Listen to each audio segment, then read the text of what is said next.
Hello everyone.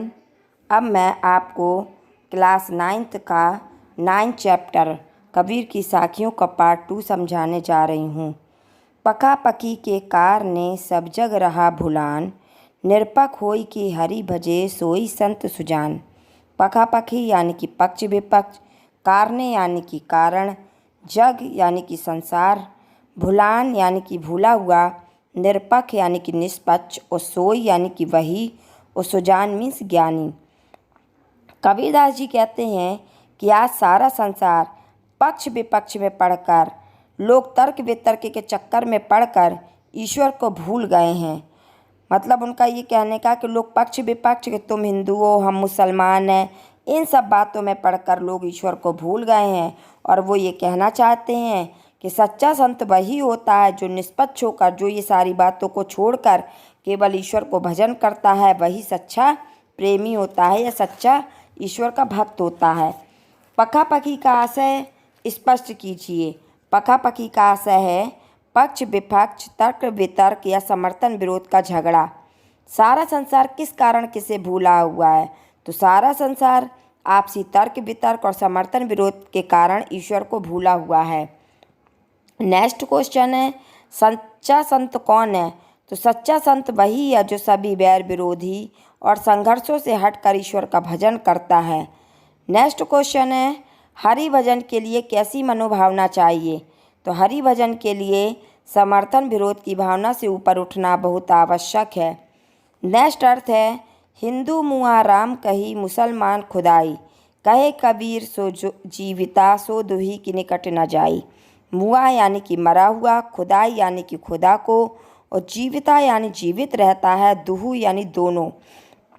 तो इस अर्थ में कबीरदास जी बताना चाहते हैं कि हिंदू जन राम का नाम ले लेकर मर गए और मुसलमान खुदा कहते कहते मर गए, पर दोनों लोग ईश्वर को ना पा सके। क्यों ना पा सके? क्योंकि दोनों लोग आपसी झगड़े में पड़े हुए थे। वो राम को यानी हिंदू लोग राम को अपना भगवान मान रहे थे और मुसलमान खुदा को अपना भगवान मान रहे थे, इसलिए दोनों ईश्वर को ना पा सके। वे आपसी भेदभाव में पड़कर एक दूसरे के दुश्मन बन गए। कबीरदास जी कहते हैं वास्तव में वही व्यक्ति जीवित कहलाने का अधिकारी है जो हिंदू मुस्लिम और राम खुदा दोनों से दूर रहते हैं। जो केवल वही व्यक्ति जीवित कहलाने का अधिकारी है या उसको जीवित रहने का अधिकार है जो हिंदू मुस्लिम और खुदा दोनों से ऊपर है।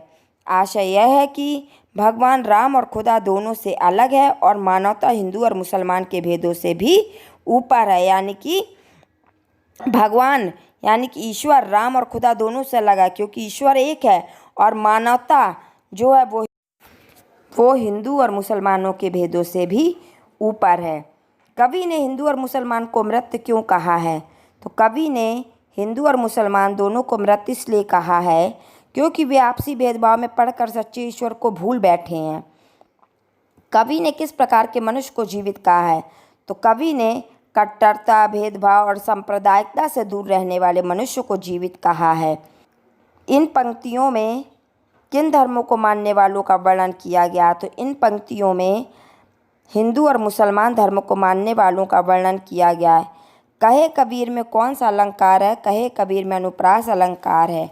नेक्स्ट अर्थ है, काबा फिरी काशी भया रामई भया रहीम, मोट चून मैंदा भया बैठी कबीरा जीम।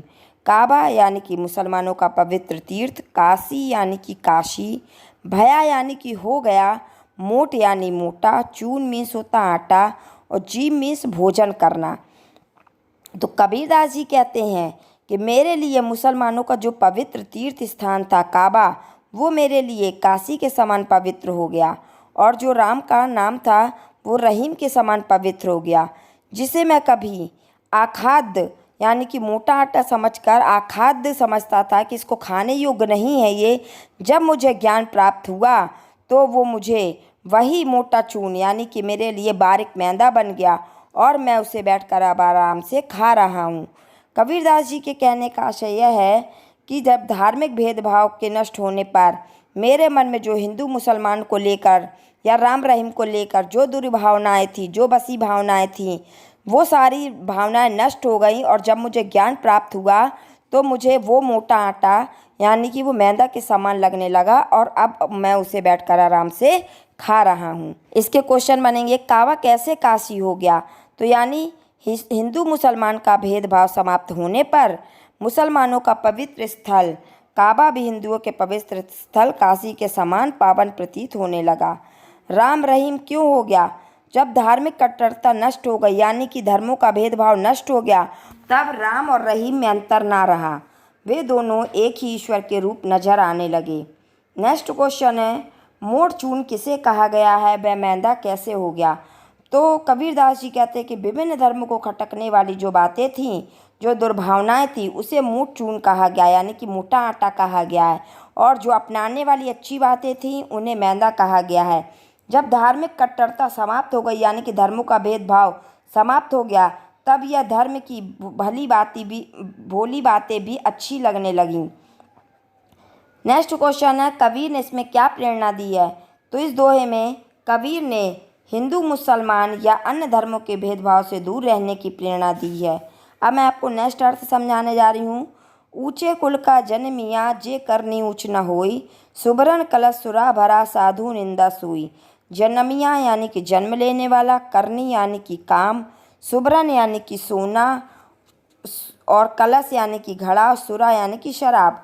कबीरदास जी कहते हैं, यदि कोई मनुष्य ऊंचे कुल में जन्मा है किंतु उसके कर्म ऊंचे नहीं हैं तो क्या लाभ है? ऐसे कर्मों का क्या लाभ है? और अगर सोने के घड़े में अगर शराब भर दी जाए तो ऐसे पात्र की निंदा साधु लोग भी करते हैं। उनके कहने का मतलब ये है कबीरदास जी के कि मनुष्य कर्म से महान बनता है, ना कि जन्म से।